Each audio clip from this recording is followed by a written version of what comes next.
On the barren summit of Mount Sinjar in northern Iraq, 15,000 people struggle to survive. These people are Yazidis, a religious minority who have lived in the city of Sinjar for generations, until ISIS swept through the region in August 2014. They were forced to flee their homes or face the militant group's terrible wrath. Today, whole families live in tents on the mountain.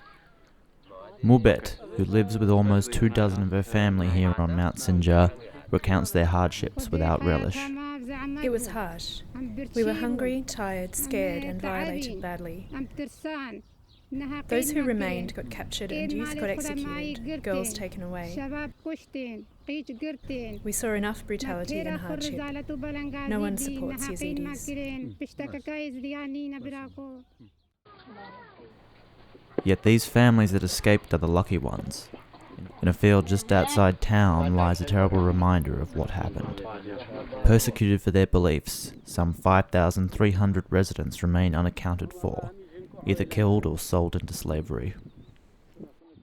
The methodology of execution, like you can see here through the skull, this one through the hip, and the bullet fragments.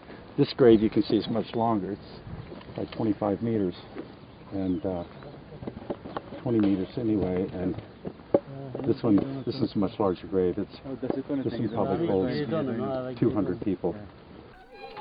This particular targeting of religious minorities led Archbishop Philip Freer and the visiting Most Reverend Justin Welby to launch Anglican Overseas Aid Australia's Northern Iraq Crisis Appeal in August 2014. In the year that followed, Australians raised over $203,000 for the appeal, providing much-needed support for displaced people.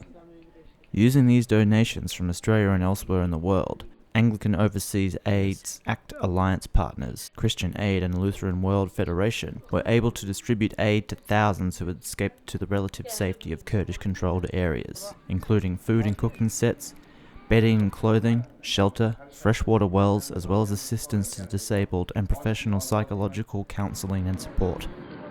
Yet as the tide of battle changes, more people than ever must rely on outside help.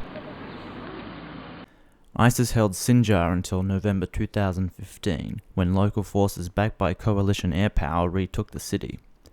The fighting has heavily damaged the city's infrastructure. Whole blocks of homes have been flattened.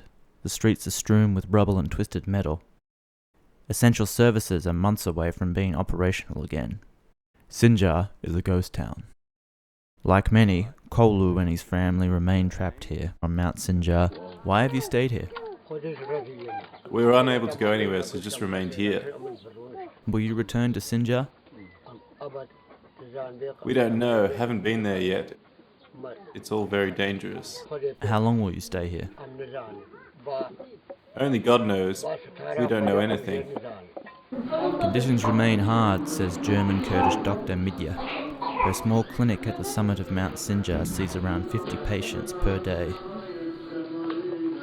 In very difficult conditions here in the mountains, you can see in the summer there's no place to be in the shadow. In winter it's very cold. They are living under tents here. In the Yazidi religion's second holiest temple, not far from Sinjar, men and women pray for the safe return of their girls. It's impossible to say if their prayers will be answered, but one thing is certain. Here, like much of northern Iraq, will need more outside support if they are to rebuild their shattered communities.